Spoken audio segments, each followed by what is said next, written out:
नमस्ते विद्यार्थी मित्रों। सिल्वर बेल्स मानसरोवर पालनपुर के ऑनलाइन एजुकेशन में आपका हार्दिक स्वागत है। My self Mahesh Mehta. आज हम standard 9th subject Hindi chapter number 2 जिसका नाम है न्याय मंत्री, पाठ का प्रकार है कहानी। सबसे पहले लेखक परिचय देखते हैं। सुदर्शन जी का मूल वास्तविक नाम बद्रीनाथ शर्मा था। न्याय मंत्री पाठ के लेखक का नाम है सुदर्शन, लेकिन उनका वास्तविक नाम, ओरिजिनल नाम था बद्रीनाथ शर्मा। आपका जन्म 1896 ईस्वी सन में पंजाब राज्य के सियालकोट नामक स्थान में हुआ था। ये सियालकोट आजकल कहाँ पर है? पाकिस्तान में है। बचपन से ही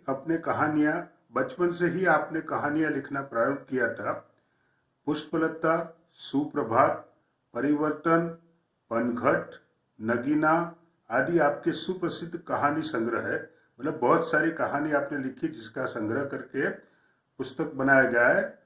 उसका नाम है पुष्पलता, सुप्रभात, परिवर्तन, पनघट, नगीना आदि मतलब इत्यादि। आपका एकमात्र उपन्यास है भागवंती। उपन्यास में एक ही कहानी होती है, 200-300 पेज की होती है। उसको हम नॉवेल भी कहते हैं। तो उपन्यास का नाम है भागवंती। इस कहानी में सम्राट अशोक सर्वश्रेष्ठ न्याय मंत्री की खोज में था। आपने सम्राट अशोक का नाम तो सुना ही होगा और सोशल साइंस में भी पढ़ा होगा। सम्राट अशोक वो सर्वश्रेष्ठ न्याय मंत्री की खोज में था। शिशुपाल से मुलाकात होने पर उसकी योग्यता देखकर उसे न्याय मंत्री बनाया। न्याय न राजा देखता है न रंक। रंक मतलब गरीब। न राजा देखता है न गरीब। उस न्याय के लिए सब कुछ बराबर है। मतलब निष्पक्ष न्याय होना चाहिए। दूध का दूध और पानी का पानी। न्याय तंत्र पर विश्वास दिलाने के लिए यहाँ प्रयास किया है। नई पीढ़ी के लिए इस प्रेरक कहानी द्वारा न्याय तंत्र की जिम्मेदारी का भी महत्व समझाया गया है। नई पीढ़ी मतलब यंगस्टर, जो आपकी पीढ़ी है, उनको पता चले कि सच्चा न्याय किसे कहते हैं और प्राचीन समय में सच्चा न्याय किस प्रकार होता था, दूध का दूध और पानी का पानी कैसे होता था, निष्पक्ष न्याय कैसे होता था। यह कहानी हम शुरू करते हैं। संध्या का समय था। चारों ओर अंधकार फैल चुका था। शाम का समय था। चारों ओर अंधकार फैल चुका था। ऐसे में किसी ने बाहर से घर का दरवाजा खटखटाया। दरवाजा खटखटाना मतलब नॉक करना। किसी ने दरवाजा खटखटाया। कौन है? ब्राह्मण शिशुपाल ने थोड़ा सा दरवाजा खोलते हुए पूछा। मतलब घर के मालिक का नाम क्या था? शिशुपाल। और जाति से वो कैसे थे? ब्राह्मण। तो उन्होंने पूछा कौन है? एक परदेशी। बाहर से आवाज आई।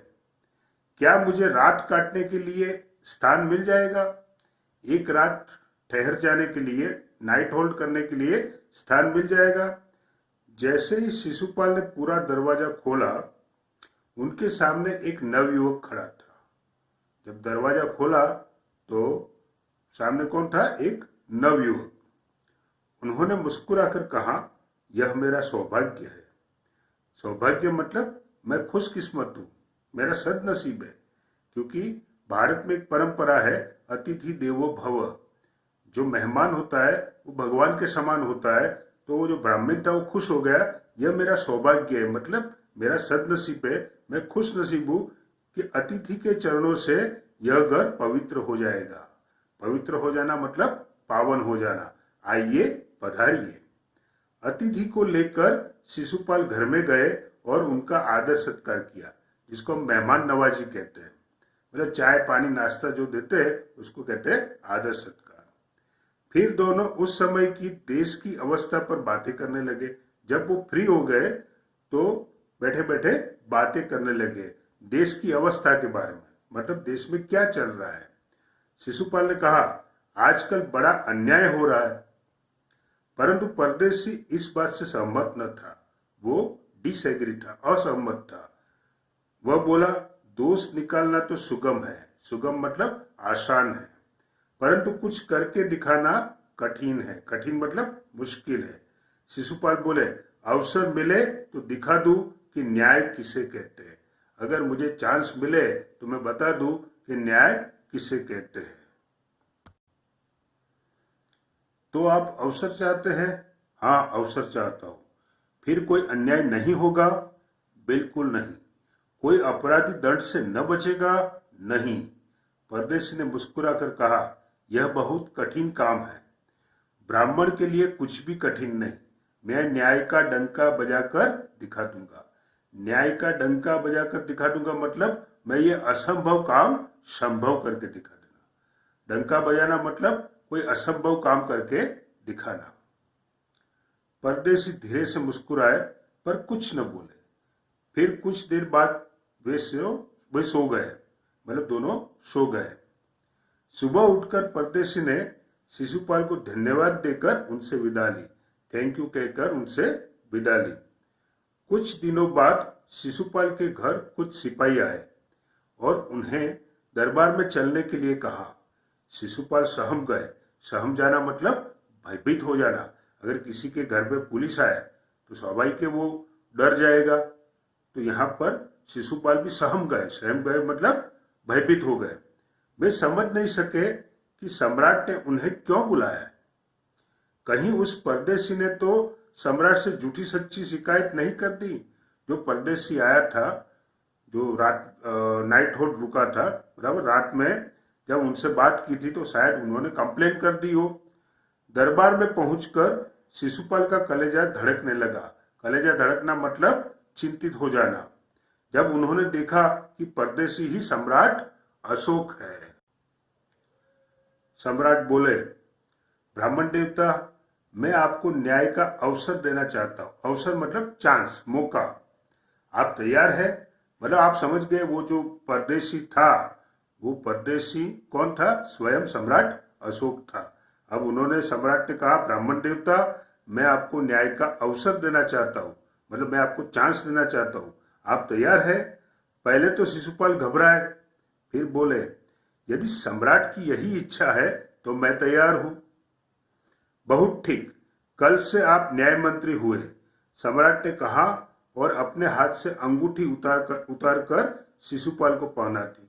जो सम्राट ने अंगूठी पहनी थी जिसमें राज मुद्रा थी, यह सम्राट अशोक की राज मुद्रा थी। मतलब वो राष्ट्र की निशानी, शासन की निशानी होती है, उसको राज मुद्रा कहते थे। तो वो अंगूठी इसको पहना दी शिशुपाल को। मतलब क्या हुआ? शिशुपाल आज से न्याय मंत्री बन गए। अब शिशुपाल न्याय मंत्री थे। उन्होंने राज्य की समुचित व्यवस्था करना आरंभ कर दिया। समुचित मतलब योग्य। उनके सुप्रबंध से राज्य में पूरी तरह शांति रहने लगी। सुप्रबंध मतलब सुव्यवस्था, अच्छी व्यवस्था। तो राज्य में क्या होने लगा? शांति रहने लगी। किसी को किसी प्रकार का भय नहीं था।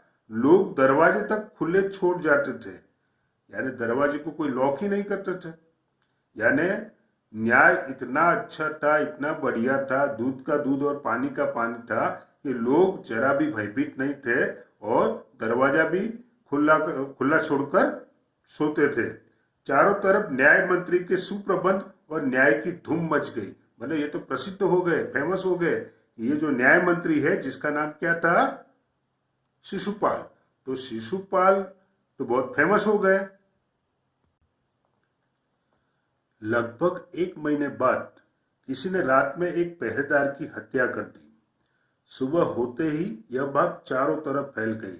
मतलब चारों दिशाओं में यह बात फैल गई कि पहरेदार की हत्या हो गई है। लोग बड़े हैरान थे। शिशुपाल की तो नींद उड़ गई। नींद उड़ जाना मतलब गहरी चिंता में डूब जाना। उन्होंने खाना पीना छोड़कर अपराधी का पता लगाने में रात दिन एक कर दिया। मतलब कड़ी मेहनत करना शुरू कर दिया। बहुत प्रयत्न करने के बाद जब अपराधी का पता चला तो शिशुपाल के आश्चर्य का ठिकाना न रहा। स्वयं सम्राट ने उस पहरेदार की हत्या की थी। सम्राट को अपराधी घोषित करना बहुत ही कठिन काम था। शिशुपाल करे तो भी क्या करे।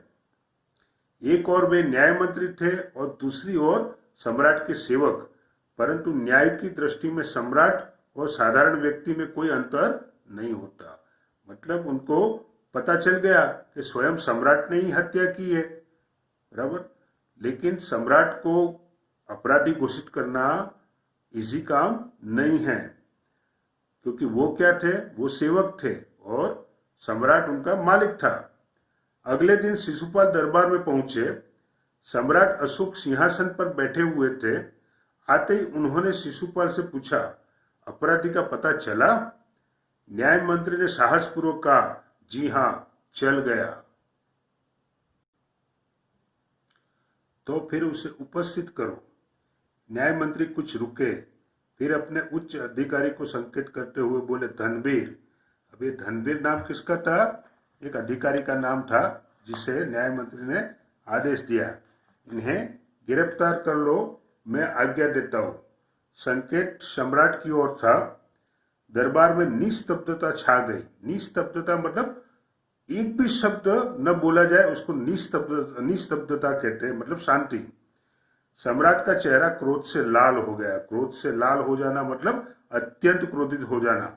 वे सिंहासन से खड़े हो गए और बोले, इतना साहस? न्याय मंत्री ने ऐसा भाव प्रकट किया जैसे कुछ सुना ही ना हो, क्योंकि न्याय मंत्री को तो सच्चा न्याय करना था, दूध का दूध और पानी का पानी, निष्पक्ष न्याय करना था। इसलिए उन्होंने ऐसा प्रकट किया जैसे कुछ सुना ही ना हो।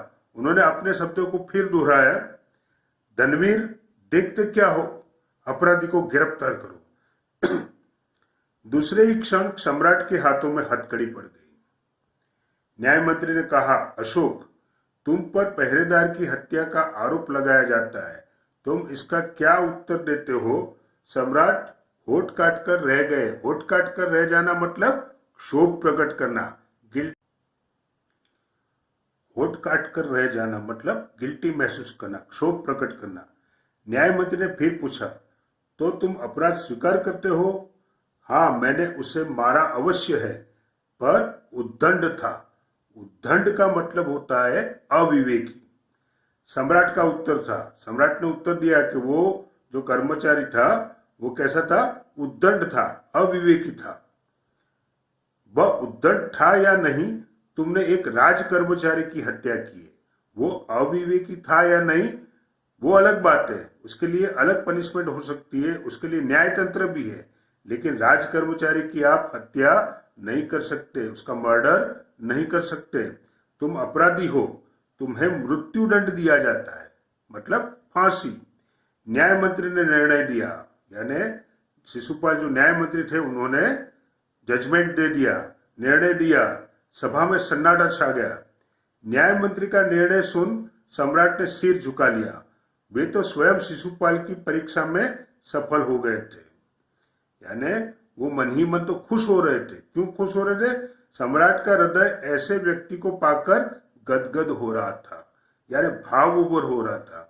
वो ये सोच रहे थे कि ये जो शिशुपाल को मैंने न्याय मंत्री बनाया है, तो मेरा सिलेक्शन, मेरी पसंदगी गलत नहीं है। शिशुपाल एक ऐसा व्यक्ति है जिसके लिए न्याय सबसे बड़ी अहमियत रखता है, चाहे सम्राट हो या गरीब हो, कोई राजा हो या रंक हो, उसके लिए दोनों एक समान है। तभी न्याय मंत्री का संकेत पाकर एक कर्मचारी सम्राट अशोक की सोने की मूर्ति लेकर उपस्थित हो गया। ये सोने की मूर्ति लेकर उपस्थित हो गया। आपको पता है कि रामायण में जब रामचंद्र भगवान ने यज्ञ किया था, अश्वमेध यज्ञ, उसके अंदर सीता मैया तो जंगल में थी, तो सीता मैया की सोने की मूर्ति बनाई गई थी और राम के पास में विराजमान की गई थी। इसी प्रकार ये राजा की सोने की मूर्ति है, उसको लाई गई। न्याय मंत्री ने खड़े होकर कहा, सज्जनों, यह सच है कि मैं न्याय मंत्री हूं और यह भी सच है कि अपराधी को दंड मिलना चाहिए, परंतु अपराधी और कोई नहीं, स्वयं सम्राट है। शास्त्रों में राजा को ईश्वर का रूप माना गया है। हमारे जो शास्त्र है उसमें कहा गया है कि राजा वो ईश्वर के बराबर होता है, ईश्वर के समान होता है, इसलिए उसे ईश्वर ही दंड दे सकता है। मतलब उसको कौन सजा दे सकता है? भगवान ही सजा दे सकता है और किसी व्यक्ति उसको सजा नहीं दे सकता। अतएव मैं आज्ञा देता हूं कि सम्राट को चेतावनी देकर छोड़ दिया जाए, यानी सम्राट को वार्निंग देकर छोड़ दिया जाए और उनके स्थान पर इस सोने की मूर्ति को फांसी पर लटका दिया जाए। जो सोने की मूर्ति थी उसको फांसी पर लटका दिया जाए, जिससे लोगों को शिक्षा मिले, एक मैसेज मिले, एक संदेश मिले कि न्याय सबके लिए एक समान होता है। न्याय मंत्री का न्याय सुनकर लोग जय जयकार कर उठे। जब सब लोग चले गए तो शिशुपाल ने राजमुद्रा सम्राट अशोक के सामने रख दी और बोले, महाराज, यह राजमुद्रा वापस ले ले, मुझसे यह बोझ नहीं उठाया जाएगा। आज तो मैंने आपको ही पनिशमेंट दे दी, बराबर, क्योंकि मैं न्याय मंत्री था, मुझे सच्चा न्याय करना था। आप मुझे इस जिम्मेदारी से मुक्त करो। अशोक ने सम्मान भरी दृष्टि से उनकी ओर देखते हुए गदगद कंठ से कहा, आपने मेरी आंखें खोल दी है। आपका साहस प्रशंसनीय है।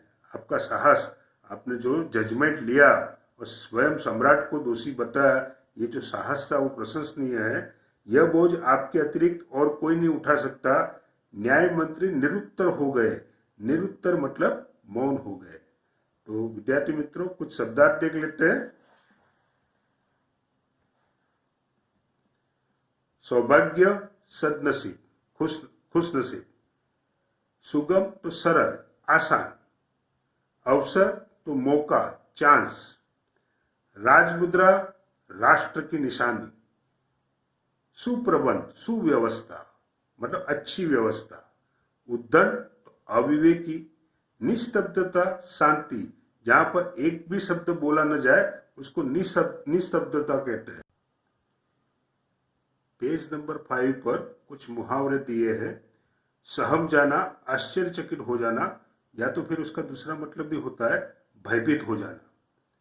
कलेजा धड़कना, चिंतित होना। धूम मच जाना, प्रसिद्ध हो जाना, फेमस हो जाना। रात दिन एक करना, कड़ी मेहनत करना, सख्त मेहनत करना। होठ काटना, आश्चर्य में पड़ना। सिर झुकाना, लज्जित होना, शर्मिंदा होना। गदगद हो जाना, भाव विभोर हो जाना। आंखें खोल देना, सही परिस्थिति समझना। तो विद्यार्थी मित्रों, बाल मित्रों, आपको एक्सरसाइज में शब्दार्थ लिखने हैं, मुहावरे लिखने हैं। और क्वेश्चन नंबर 1 जो है, निम्नलिखित प्रश्नों के उत्तर एक एक वाक्य में लिखिए। वो 1, 2, 3, 4, 5, 6, 7, 8, 1 to 8, 1 और 2 लाइन के हैं, वो आपको आंसर लिखने हैं। क्वेश्चन नंबर 2, विस्तार से उत्तर दीजिए। उसमें 1, 2, 3, 4, 5 ये आपको लिखने हैं। क्वेश्चन नंबर 3, निम्नलिखित विधान कौन कहता है और क्यों? 1 to 5 है, वो सारे आपको लिखने हैं। अब विरोधी शब्द, यहाँ पर विरोधी शब्द दिया गया है। जैसे परदेशी तो क्या होगा? स्वदेशी। आदर तो क्या होगा? अनादर। अपराधी तो निर्दोष। सुप्रबंध तो क्या होगा? कुप्रबंध। जहां पर सु लगता है उसका मतलब अच्छा होता है और कु लगता है उसका मतलब बुरा होता है। गिरफ्तार तो रिहा। स्वीकार, अस्वीकार। समानार्थी शब्द दीजिए। अतिथि तो क्या होगा? मेहमान। सुगम, सुगम मतलब सरल। कठिन तो मुश्किल। हैरान तो आश्चर्य। निस्तब्धता मतलब शांति। निरुत्तर उसका मतलब खामोश, शांति, खामोश, मौन। तो ये एक्सरसाइज आपको लिखनी है। बाल मित्रों, प्रस्तुत पाठ जो न्याय मंत्री है उसका मतलब यही होता है, दूध का दूध और पानी का पानी। ये जो न्याय मंत्री लेसन है वो आपको मैसेज देता है निष्पक्षता मतलब तटस्थता। न्याय मंत्री के लिए राजा और रंग दोनों एक समान होते हैं। तो सच्चा न्याय जो है उसकी बात की गई है। प्रस्तुत पाठ को अगर आप कहानी की तरह याद रखोगे तो एकदम इजी रहेगा। मैं समझता हूँ आपकी समझ में आ गया होगा। थैंक यू, आभार, धन्यवाद।